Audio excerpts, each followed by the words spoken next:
Alhamdulillah, innal hamdalillah nahmaduhu wa nasta'inuhu wa nastaghfiruh. Wa na'udzu billahi min syururi anfusina wa sayyiati a'malina. May yahdihillahu fala mudilla lahu wa may yudlil fala hadiya lahu.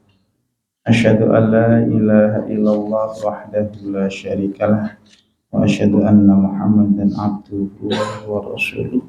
La nabiyya wa la rasula ba'dah. Allahumma shalli wa sallim wa barik ala nabiyyina Muhammadin wa ala alihi wa sahbihi wa man tabi'ahum bi ihsanin ila yaumiddin. Qala Allah ta'ala fil Qur'anil Karim, a'udzu billahi minasyaitonir rajim. Ya ayyuhalladzina amanu taqullaha haqqa tuqatih wa la tamutunna illa wa antum muslimun. Asbahna ala fitratul Islam wa kalimatul ikhlas wa ala dini nabiyyina Muhammadin sallallahu alaihi wasallam wa ala millati abina Ibrahim hanifa muslima wa ma kana minal musyrikin. Allahumma anfa'na bima 'allamtana wa 'allimna ma yanfa'una wa zidna ilma. Allahumma inna nas'aluka ilman nafi'an wa rizqan thayyiban wa 'amalan mutaqabbalan. Bapak Ibu jamaah sekalian yang dirahmati Allah Subhanahu wa taala, marilah pada kesempatan yang baik ini senantiasa kita panjatkan puji syukur kehadirat Allah Subhanahu wa taala atas segala limpahan nikmat yang Allah berikan kepada kita di pagi ini. Alhamdulillah, jazakumullah. Kita masih diberikan nikmat, yakni nikmat umur, nikmat usia. Setelah kita dimatikan sementara, Allah berikan lagi pada kita kehidupan dalam kondisi sehat walafiat. Dan alhamdulillah kita bisa mengawali aktivitas kita dengan beribadah kepada Allah Subhanahu wa taala, yakni dengan menjalankan sholat subuh berjamaah, kemudian dilanjutkan dengan kajian rutin setiap hari pagi. Semoga ibadah sholat subuh yang telah kita laksanakan diterima di sisi Allah Subhanahu wa taala, dan semoga Allah Subhanahu wa taala senantiasa meridhoi majelis kita di pagi hari ini.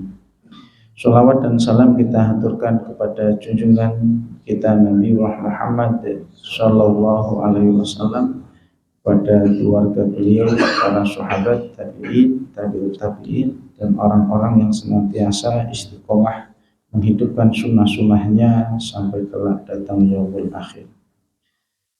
Bapak Ibu rahimakumullah, pada kajian saya insyaallah ke depannya kita akan memulai bersama-sama belajar terkait dengan sirah nabawiyah. Kemarin kami minta izin kepada takmir untuk kajian Ahad pagi yang kami ampu. Insya Allah nanti bersama-sama kita akan belajar tentang sirah nabawiyah. Mungkin sebagian masih asing dengan istilah sirah nabawiyah. Kalaulah mungkin dalam disiplin ilmu itu ada tafsir barangkali ya. Kita kajian apa? Kajian tafsir. Kajian apa? Kajian hadis. Kajian apa? Atau kajian akidah. Lah di antara disiplin-disiplin ilmu yang ada satu namanya sirah. Sirah ini sebenarnya termasuk disiplin ilmu sejarah, ya, tarikh, ya, yang tarikh itu lebih luas. Tapi kalau sirah itu fokus pada satu objek. Sirah sendiri kalau kita lihat dalam bahasa, sirah itu asal kata dari saro yasirun sairon, yakni berjalan. Sirah itu kalau secara bahasa artinya saro yasiru sairon sairotan, yakni artinya berjalan atau perjalanan. Berjalan atau apa? Perjalanan. Nabawiyah ini asal kata dari nabi. Di situ ada alif lam, ya tidak lain yang dimaksud adalah Nabi Muhammad sallallahu alaihi wasallam. Maka Sirah nabawiyah itu adalah ilmu yang membahas terkait dengan perjalanan hidup Rasulullah Shallallahu Alaihi Wasallam. Terus ketika nanti kita belajar namanya sirah nabawiyah, itu berarti kita mempelajari terkait dengan perjalanan hidup Rasulullah Shallallahu Alaihi Wasallam. Lah, hari ini Pak, pelajaran sirah itu mulai diangkat. Bahkan kalau kita lihat di sosial media itu hari ini banyak sekali ya para ustadz, para kiai, para ulama yang menekuni bidang sirah nabawi. Bagi seorang militer ya, mereka juga belajar sirah karena nanti dalam perjalanan hidup Rasulullah ada banyak peperangan. Dalam ilmu kedokteran, para dokter pun ternyata juga belajar dari perjalanan hidup Rasulullah Shallallahu Alaihi Wasallam, ya. Dan dari termasuk dalam hal pendidikan, dakwah, semuanya juga merujuk pada perjalanan hidup Rasulullah Shallallahu Alaihi Wasallam. Nah, ini yang juga harusnya penting kita pelajari Bapak Ibu rahimakumullah. Ya meskipun mungkin kita bukan siapa-siapa, ngopo Mas, aku ya dudu militer, aku ya dudu dokter, aku ya dudu seorang guru, ya. Akan tetapi paling tidak bahwa kita ini adalah umat Rasulullah, bahwa kita ini adalah umat Rasulullah Shallallahu Alaihi Wasallam, umatnya Nabi Muhammad. Lah iya mosok umatnya Nabi Muhammad kok sampai-sampai tidak tahu siapa itu Nabi Muhammad. Mau ngerti ini siapa? Ya Nabi Muhammad. Ya, tanpa tahu kemudian seluk-beluk beliau itu bagaimana dari kecil sampai kemudian beliau diangkat menjadi seorang nabi. Kemudian beliau berdakwah baik di Mekah maupun di Madinah. Ya, maka ini menjadi satu hal yang penting untuk kita pelajari bersama. Ya, sehingga nantinya akan menumbuhkan kecintaan kita kepada Rasulullah Shallallahu Alaihi Wasallam. Bapak Ibu rahimakumullah, kami sering menyampaikan hari ini umat Islam itu seperti kehilangan sosok panutan. Ya, sosok panutan. Makanya dulu saya pernah cerita, ya mergo sejak kecil tidak mulai dilatih ya mengenal nabinya. Kan hari ini kita anak-anak muda, anak-anak kecil sekarang itu kan lebih senang mengidolakan siapa ya? Iya Pak. Saya masih ada. Jadi saya itu punya tetangga anak kecil waktu itu, anak kecil. Ya, potongan rambutnya itu potongan rambut moha, klopo itu. Ya, yang sininya ditipiskan, ya. Terus dikasih garis-garis gini. Ya. Saya tanya sama anak itu, "Le, cukurmu apik men, Le? Tiru sapa, Le?" "Anu ya, Mas. Tiru kayak ning TV kae, Mas, ganteng-ganteng serigala, Mas." Jadi yang ditiru itu ganteng-ganteng serigala. Udah lama itu kan, ada film apa jadi ganteng-ganteng serigala. Lah ya itu yang dicontoh. Ya. Karena ya tontonannya itu tidak belajar siapa yang harusnya menjadi contoh panutan, akhirnya yang dicontoh ya itu. Nah itu anak muda, anak kecil zaman sekarang seperti itu.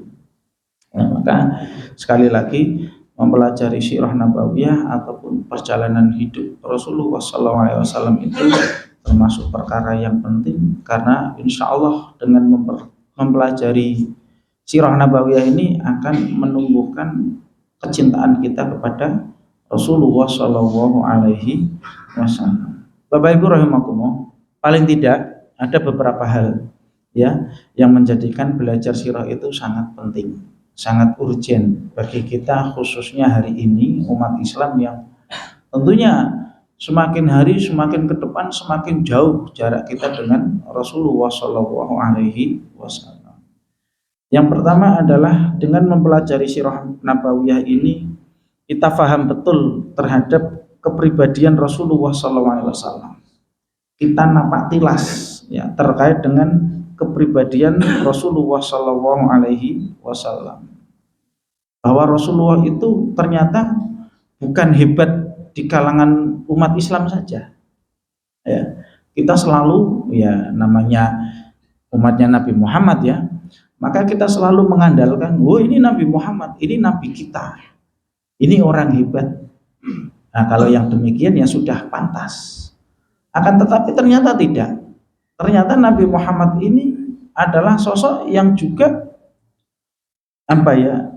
orang yang jenius, yang oleh orang-orang kafir sendiri itu mereka sangat salut kepada kepribadian Rasulullah Shallallahu Alaihi Wasallam. Jadi Rasulullah itu bukan hanya orang yang disegani oleh kawan-kawannya, sahabat-sahabatnya. Akan tetapi Rasulullah Shallallahu Alaihi Wasallam sendiri, beliau itu juga disegani oleh musuh-musuhnya, ya, oleh musuh-musuhnya. Entah itu mereka dari kalangan orang Yahudi, entah itu dari orang-orang Nasrani. Bahkan kan yang sampai hari ini yang ada satu buku itu sudah diterjemahkan dalam bahasa Indonesia, yaitu 100 orang yang berpengaruh di dunia, ya. Yang menulis buku itu adalah orang Yahudi. Ya, orang Yahudi menulis buku judulnya 100 orang yang berpengaruh di dunia. Itu 100 orang itu, orang yang pertama kali ditulis itu ya Muhammad. Padahal penulisnya adalah orang Yahudi. Nah, berarti kan Rasulullah ini bukan hanya disegani, kita teladani di kalangan umat Islam saja, ya, tapi juga dipelajari, disegani oleh orang-orang Yahudi, orang-orang Nasrani. Dengan apa kok sampai orang Yahudi ini mencantumkan di antara 100 orang yang berpengaruh ini, nomor pertama itu adalah Nabi Muhammad? Tentunya dengan orang Yahudi tadi mempelajari. Nah, berarti kan wong Yahudi wae sinau perjalanan hidup Rasulullah. Sampai dia orang Yahudi tadi mencantumkan nama Muhammad sebagai number one, orang pertama yang berpengaruh. Kan tidak mungkin ujuk-ujuk kok ditulis siapa yang pengaruh, Nabi Muhammad atau Muhammad kan gitu. Kan tidak mungkin. Sebelum orang tadi mempelajari kan tentunya gitu. Ini orang Yahudi loh ya. Nah tentunya kita sebagai umat Islam ya harus lebih dari itu. Ya, kita pelajari sirahnya sehingga betul-betul setelah kita mempelajari sirah perjalanan hidup Rasulullah itu, oh ya betul, memang Rasulullah adalah orang yang pertama ya yang menjadikan perubahan ya di dunia ini. Nah itu. Jadi dengan mempelajari sirah nabawiyah kita mengetahui terkait dengan kepribadian Rasulullah Shallallahu Alaihi Wasallam. Dan termasuk dengan mempelajari sirah nabawiyah itu kita mendapatkan ya sosok yang memberikan suri tauladan yang baik. Nah, dalam ayatnya kan jelas nggih. Napa? Bunyi ayatnya gimana? Laqad kana fi Rasulillahi uswatun hasanah. Sungguh telah ada pada diri Rasulullah Shallallahu Alaihi Wasallam uswah hasanah, contoh yang baik. Ya dalam beberapa hal, dalam banyak hal, bukan beberapa hal, dalam banyak hal. Contoh dalam hal beribadah. Rasulullah sampai mengatakan pada para sahabat, dan hadis itu kemudian turun temurun sampai kepada kita. Ya, Rasulullah sebagai contoh. Shollu kama ra'aitumuni usolli. Sholatlah kalian sebagaimana kalian melihat aku sholat. Nah, berarti kita mencontoh Rasulullah dalam hal beribadah. Khudhu anni manasikakum. Ya, ambillah dariku ya manasik kalian. Manasik itu berarti dalam ibadah haji nggih. Berarti menjadikan Rasulullah sebagai panutan dalam pelaksanaan ibadah haji dan juga ibadah-ibadah yang lainnya. Nah, itu dalam urusan ibadah. Dalam hal muamalah, Rasulullah sebagai tauladan yang baik, ya. Rasulullah memberikan tauladan yang baik kepada orang tua. Mohon maaf, meski beliau adalah orang yang ditinggal mati kedua orang tuanya sejak kecil, yatim piatu. Rasulullah itu yatim piatu sejak kecil. Ya, meskipun Rasulullah niku yatim piatu sejak kecil, tidak punya bapak dan tidak punya ibu, tapi beliau memberikan satu contoh ya kepada kita terkait dengan berbakti kepada orang tua. Ya, itu nanti ada kisah, termasuk salah seorang wanita yang menyusui Rasulullah niku adalah Halimah As-Sa'diyah. Ya. Ketika Rasulullah sudah diangkat menjadi seorang nabi, ya, kemudian Halimah kan sudah kondisinya tua, ya. Ketika Rasulullah berdakwah, kemudian menaklukkan daerahnya Halimah As-Sa'diyah itu, beliau melihat, loh, itu ibu saya, kata Rasulullah. Ya, berlaku baiklah kalian kepada ibu saya. Sampai Rasulullah itu, ya, menyediakan tempat khusus untuk Halimah As-Sa'diyah. Ya, di apa? Bahasa saya digelar ke karpet ini ya. Digelar ke karpet, disediakan tempat khusus untuk tempat duduknya siapa? Halimah As-Sa'diyah. Bukan ibunya, hanya saja beliaulah yang menyusui Rasulullah ya di waktu kecil. Artinya nopo, meskipun Rasulullah itu status dirinya itu sebagai seorang yatim piatu, tapi beliau juga mengajarkan kepada kita terkait dengan bagaimana seharusnya seorang anak itu berbakti kepada orang tuanya. Jadi wong tua disediakan tempat khusus, ya, diberikan layanan yang baik. Iku ibuku itu adalah wanita yang dulu menyusui saya di waktu kecil. Artinya apa? Memberikan contoh muamalah, ya, muamalah yang baik, hubungan yang baik kaitannya seorang anak dengan orang tuanya. Rasulullah mengajarkan kita ya hubungan baik terkait dengan hidup berkeluarga. Ya, hidup berkeluarga. Dalam hadis Rasulullah mengatakan bunyi hadisnya itu yang wa ana khairum min ahli, ya, berbuat baiklah kalian kepada keluarga kalian dan aku adalah orang yang berbuat baik kepada keluargaku. Ya, Bapak Ibu rahimakumullah, istimewa keluarga Rasulullah. Rasulullah itu beliau orang yang diizinkan oleh Allah Subhanahu wa taala memiliki istri yang banyak dan semua istrinya memberikan kesaksian Rasulullah itu adalah orang yang baik. Tidak ada kemudian istri-istri Rasulullah itu memberikan satu penilaian yang negatif kepada beliau. Mungkin hari ini ya barangkali ada yang lebih ya, itu mesti itu ada di antara istri-istrinya itu akan memberikan penilaian negatif kepada suaminya. Suami saya itu lebih condong kepada istri yang pertama atau yang kedua atau yang lain sebagainya. Tapi pada diri Rasulullah tidak. Semua istri-istri Rasulullah itu memberikan kesaksian yang baik pada diri Rasulullah Shallallahu Alaihi Wasallam. Mohon maaf, kadang hari ini ada laki-laki punya istri satu saja, nek diberikan kesaksian, wah mas bojoku wis mbuh ra karuan.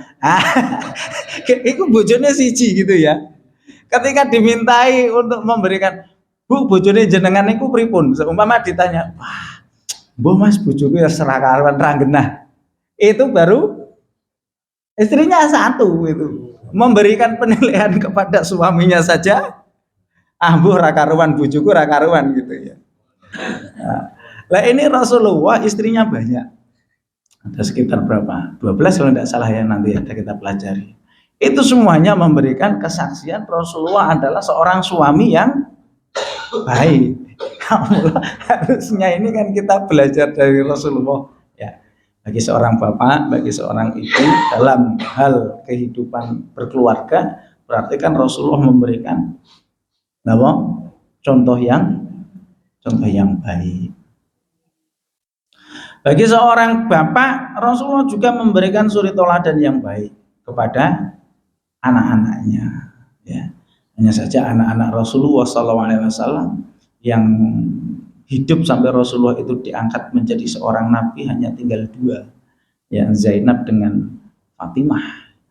Dengan anak-anak yang lain, ya anak-anak nabi itu meninggal ketika belum diangkat menjadi seorang nabi. Kecuali Ibrahim, ya kalau tidak salah kecuali nanti Ibrahim, ya. Nah itu. Akan tetapi Rasulullah ya sebagai orang tua juga sayang kepada anak-anak. Ya. Rasulullah sayang kepada anak-anak. Rasulullah juga menjadi suri tauladan yang baik, contoh yang baik dalam hal bertetangga, dalam hal berkawan. Bahkan bukan hanya kawan, termasuk lawan. Masya Allah, di luar akal kita. Jadi ketika Rasulullah itu memulai dakwah beliau secara terang-terangan, ya, akhirnya muncul penolakan keras dari orang-orang kafir Quraisy. Ada yang menyebut Nabi Muhammad itu orang gila, ada yang julukannya itu jelek banget. Ditentang Nabi Muhammad itu ketika dakwah secara terang-terangan itu ditentang. Tapi anehnya mereka orang-orang kafir itu memberikan satu kepercayaan kepada Muhammad terkait dengan urusan harta. Terkait dengan urusan harta. Padahal Muhammad itu dimusuhi. Ya, Nabi Muhammad itu dimusuhi, setiap hari diganggu. Ya. Tapi urusan harta, mereka menitipkan barangnya kepada Nabi. Aneh. Contohnya ngeten, Pak. Contoh mawon nggih. Ada si A niku musuhan karo si B. Terus bendino musuhan, angger ketemu wis ya. Tapi si A kaitanipun dengan harta nek apa-apa titip karo si B. Aneh mboten menurutnya. Aneh. Makanya nanti ketika Rasulullah SAW beliau berangkat hijrah ke Madinah itu, Rasulullah memerintahkan sahabat Ali untuk tetap tinggal di Mekah. Untuk apa? Untuk mengembalikan barang-barang titipannya orang kafir Quraisy. Ya lah yo, eneng musuhan neng urusan dunia kok iso nitip gitu loh. Pak, gambaran saya Pak, nek ketemu tak musuhi, wah, dimusuhi. Kayak ngono, ngapunten Pak, kula ajeng titip barang. Jadi iku ketemu musuhan, sore nek ketemu nitip barang. Iki piye to iki? Dalam benak kita kan aneh.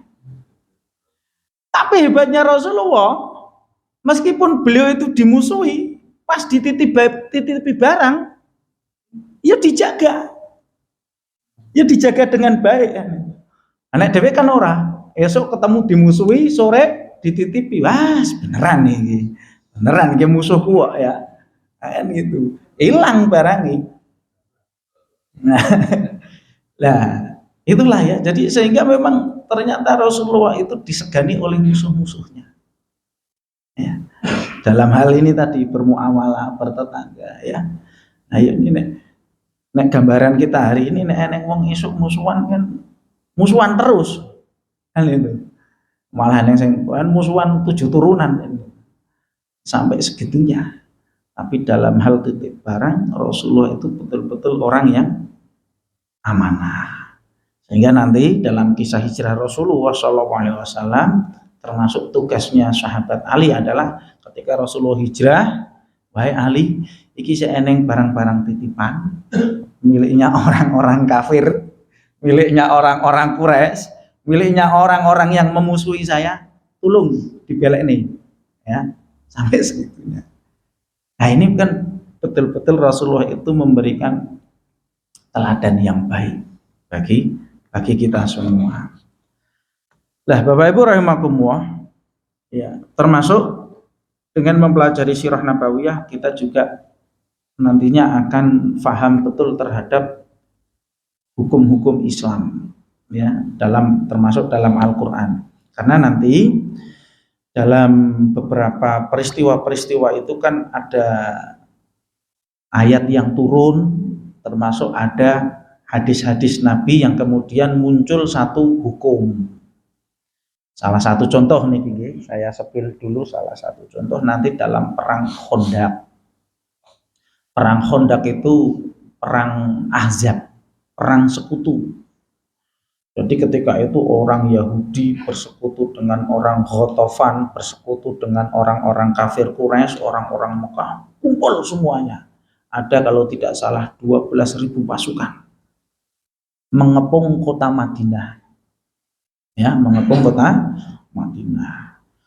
Terjadi perang, ya perang Khandaq itu kan perang parit nih nggih. Nah, kita nanti insya Allah akan mempelajarinya. Lah suatu ketika saking sibuknya Rasulullah SAW menghadapi 12.000 pasukan tadi, menjadikan Rasulullah itu belum sempat mengerjakan sholat duhur, belum sempat mengerjakan sholat asar, wis masuk waktu sholat maghrib. Nah ini kan berarti kaitannya dengan ibadah nih, makanya nanti ini juga biasanya. Kalau bapak-bapak, ibu-ibu pernah belajar fikih ibadah kaitannya dengan qadha sholat, hadis ini mesti diangkat. Ya, akhirnya kemudian sahabat Umar, sahabat yang lain juga belum pada sholat. Cuma reaksinya sahabat Umar niku kan, Umar itu kan orang yang keras gitu. Ya, faja'a ila Rasulillah sallallahu alaihi wasallam wa ja'ala yasubul Quraisy atau yasubul kufar. Sahabat Umar itu datang kepada Rasulullah dengan memaki-maki. Yasubu itu dengan mencela. Mohon maaf, saya gambaran ini. Kurang ajar wong kafir Quraisy. Kurang ajar itu. Jadi datang kepada Rasulullah sambil itu tadi kurang ajar orang-orang kafir Quraisy. Ya Rasulullah, ini gara-gara orang kafir Quraisy. Saya ini belum sholat zuhur, saya belum sholat asar. Nah, Rasulullah kemudian jawab, aku ya urung sholat. Kata Rasulullah, sama, aku juga belum sholat.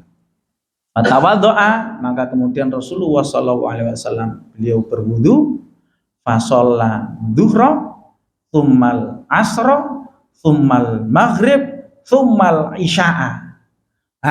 Maka setelah Rasulullah wudu, Rasulullah sholat maghrib, sholat asar, sholat duhur, sholat asar, sholat maghrib, sholat isya pada satu waktu. Lah dari peristiwa itulah kemudian muncul satu hukum yang diambil kesimpulannya oleh para ulama. Nanti dalam bab qadha'ul fawaid, mengqadha waktu sholat. Menurut jumhur ulama, mayoritas ulama, kalau ada orang meninggalkan sholat sampai beberapa sholat, keturun seumpama, keturun jam 10 isu, tangi-tangi maghrib, meneng latihan mati. Jadi turu 10 isu, tangi-tangi maghrib, pas maghrib tangi langsung adzan isya. Ring seorang sholat maghrib, ya wis adzan isya. Berarti ada berapa sholat? 4 sholat ya? Duhur, asar, maghrib, isya. Nah, maka menurut jumhur tetap wajib diqadha. Orang kok, alah, ya wis tak isya wae, ndak boleh. Tetap semuanya harus wajib diqadha. Lah cara qadhae pripun? Menurut mayoritas ulama, cara qadhae ya kudu urut. Harus urut dari mulai duhur, asar, maghrib, isya, sebagaimana Rasulullah pernah melakukannya pada perang Khandaq tadi. Ya rakaatnya tetap sama, 4, 4, 3, 2. mboten dikorting. Wis keturun, salate malah rakaate dikurangi ya. Bonusnya oke banget ya. Rakaatnya tetap. Nah, kecuali kalau safar. Jadi nanti di bab harusnya sudah belajar nggih. Kalau di bab qashar itu meringkas rakaat itu yang 4 jadi 2 hanya ada pada sholat musafir. Sholatnya orang yang safar. Ya, adapun dalam kondisi mukim, wong bar tangi turu kok ora lunga-lunga salate arep dikurangi terusan piye ya. Ya tetep 4. Ya 4, 4, 3, 4. Harus urut. Menurut mayoritas ulama, jumhur ulama. Tapi menurut mazhab Syafi'i tidak. Dalam mazhab Syafi'i ora kudu urut. Boleh isak dulu. Mergo waktune waktu Isya, sholat isya sih, bar niku zuhur, asar, maghrib. Menurut madhab Syafi'i. Lah, Bapak Ibu rahimahumullah, adanya hukum seperti ini, ya, diambil kesimpulannya dari satu peristiwa. Peristiwa apa? Peristiwa perang Khandaq. Nah, berarti ketika kita belajar sirah Nabi, itu nanti kita akan mengetahui itu nggih. Hukum-hukum itu, ya. Ini hikmah ataupun manfaat dari kita mempelajari sirah nabawiyah. Termasuk nanti dalam hukum pengharaman khamr, ya. Khamr itu tidak kemudian langsung diharamkan haram, tidak. Khamr itu kalau tidak salah diharamkannya itu sampai ayat itu turun sampai 3 kali kalau tidak salah, ya. Karena memang khamr bagi orang-orang Arab itu sudah menjadi satu tradisi. Wong Arab nek orang ngombe ora afdhal. Bahkan setiap rumah di antara rumah-rumah orang Arab mesti ada khamr. Jadi nek jenengan bertamu ngene ya. Ya minuman khamr. Wong cemepak ning omah. Ya istilahnya itu ready, sudah ada galonan gitu. Nek neng tamu unjukane ya sih itu. Jadi khamr bagi orang Arab itu sudah menjadi tradisi dan tidak bisa dihilangkan. Iku nek Islam langsung datang khamr haram bubar kabeh. Maka kemudian syariat Islam itu datang dengan bertahap. Ya. Yas'alunaka anil khamri. Ya, mereka bertanya tentang khamr. Khamr itu kata Rasulullah, ya ada manfaatnya, ada madharatnya. Tapi madharatnya lebih besar. Kan tidak langsung mengharamkan itu. Ya nanti dibuka surat apa Ustaz? Yas'alunaka anil khamri wal maisir. Qul fihima ithmun, ya, di dalamnya ada dosa, ada madharat, tapi juga ada manfaat. Ning madharatnya lebih besar. Nah, pernah terjadi kasus lagi. Para sahabat ya minum khamr bar ngombe salat. Nah, kan amburadul. Wong orang minum khamr itu kan akalnya hilang. Akale ilang kan salat. Yo lali jumlah rakaate. Yo lali sing diwaca. Bolak-balik ora tekan-tekan iki macane. Sing diwaca kul ya ayyuhal kafirun ora jet. Arep tekan mburi majune ning ngarep. Kan rentek-entek iki kan. Lah, maka wala taqrabus sholata wa antum sukara. Nek arep salat aja mendem sik ngono. Jadi janganlah kalian mendekati sholat ya ketika kamu dalam keadaan mabuk. Akhirnya para sahabat yo ngei jadwal. Berarti engko dheweke nek arep ngombe bar sholat wae. Nah, barisa jadi ngombene barisa aja bar maghrib. Bar maghrib ngombe engko sholat isyae malah salah-salah. Nah, tidak sekaligus seperti itu. Lah, maka kemudian di akhir ayatnya itu innamal khamru wal maisiru, ya, dalam surat apa Ustaz? At-Taubah, ya, innamal khamru wal maisiru wal azlamu rijsum min amali syaiton. Lah, Baru kemudian ayat turun mengatakan khamr itu haram, rijsun, najis, termasuk perbuatan setan. Ayat itu turun itu apa sih bahasanya itu bertahap. Ayat itu turun bertahap, tidak langsung saklek haram, khamr haram. Baru kemudian ketika ayat itu turun tadi menyatakan khamr itu haram, para sahabat yang keimanannya sudah kuat, yang si iman-iman yo, aduh kok haram yo, mending omah si eling sak galon kok. Lah bagi sahabat yang keimanannya sudah kuat bahwa khamr itu haram, akhirnya khamr yang di rumah sing galon-galon itu disuntak, ya dibuang. Bahkan dalam satu riwayat sampai-sampai jalan-jalan di kota Madinah itu banjir khamr. Ya, sampai-sampai ya becek lah, ndak sampai banjir kayak ndak wingi udan banjir itu ndak, maksudnya itu ya basah ya becek itu karena apa? Saking banyaknya itu tadi yang jenenge khamr itu sudah menjadi apa? Tradisi. Wah, nek ora mabuk ndak bisa. Maka ketika ayat itu turun, orang-orang yang beriman berbondong-bondong disuntak semua, dibuang semua khamr. Lah itu kita tahu dari mana? Ya sirah nabawiyah. Ya, tahu ternyata hukum dalam Islam itu ya tidak langsung ya saklek seperti itu. Ternyata bertahap. Lah inilah ya termasuk manfaat dari belajar napa? Sirah nabawiyah.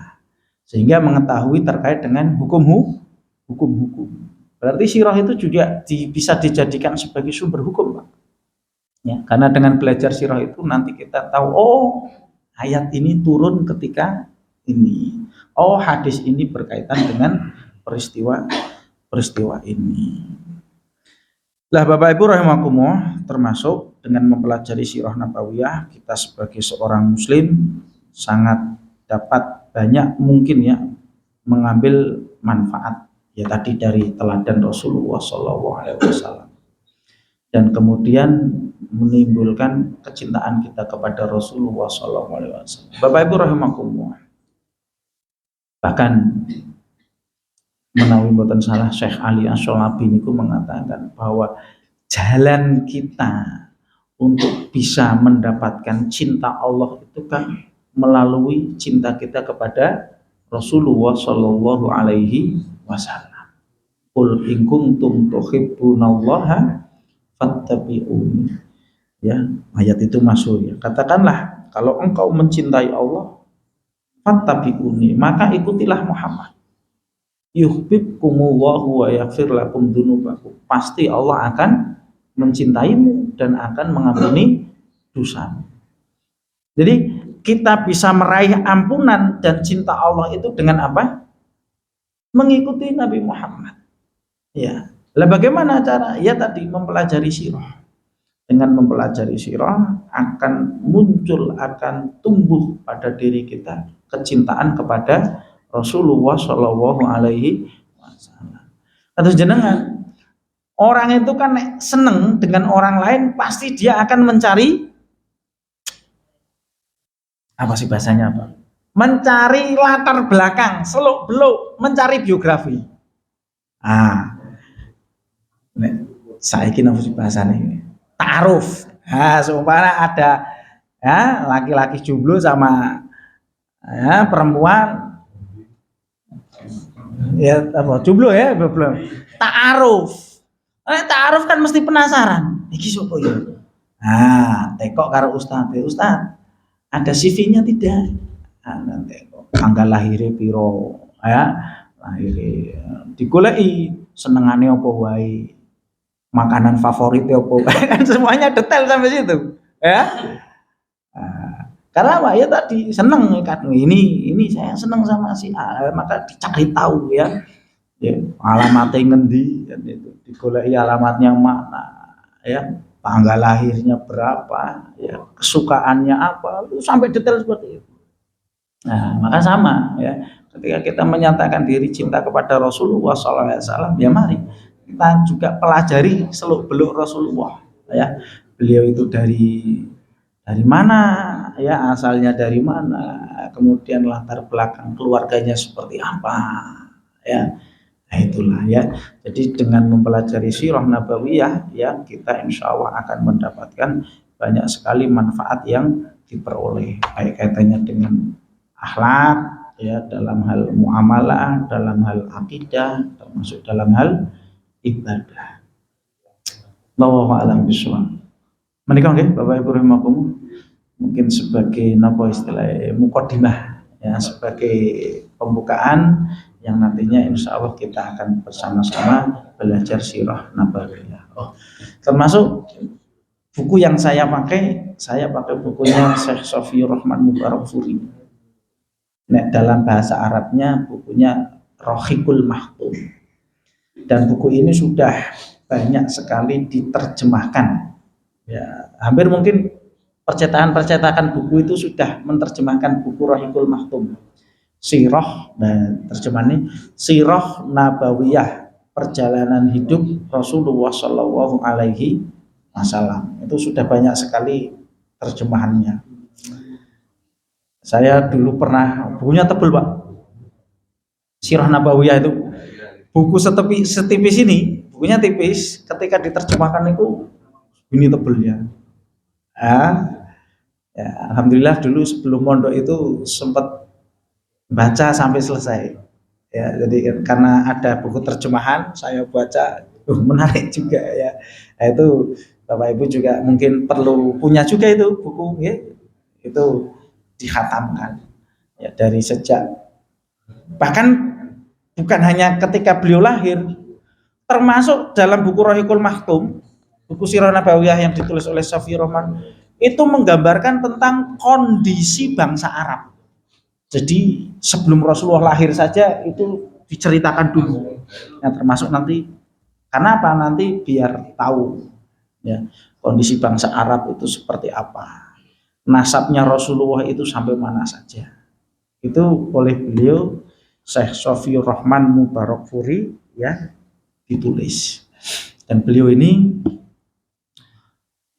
jadi Robitoh alam Islam itu kan kumpulan-kumpulan ulama sedunia Pak, itu membuat acaranya adalah lomba menulis tentang perjalanan hidup Rasulullah.